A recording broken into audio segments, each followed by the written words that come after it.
जलतत्वाची. स्वभावाने समुद्रासारखी रास म्हणजे कर्क रास होय. तिच्या लाटांमध्ये भावना असतात. थेंबांमध्ये यशाचं पाणी असतं. कर्क रास म्हणजे कधी काळजी घेणारी आई, तर कधी स्वतःसाठी उठून उभा राहणारा योद्धा होय. भाग्य व शुभसंकेत या दृष्टीने विचार केला असता कर्क जातकांसाठी या महिन्यात अनेक शुभसंकेत निर्माण झालेले आहे.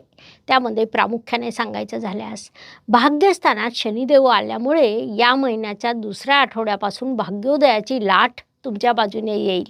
विशेष बाब म्हणजे तुमच्या राशीसाठी राजयोगकारक असलेले मंगळदेव तुमच्या धनस्थानात जाऊन मित्राच्या राशीत विराजमान होणार आहे.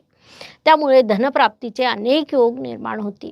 याशिवाय लाभस्थानात महिन्याच्या सुरुवातीला बुध आणि रवी सारखे ग्रह विराजमान असल्यामुळे ते भरभरून लाभ देणार आहे.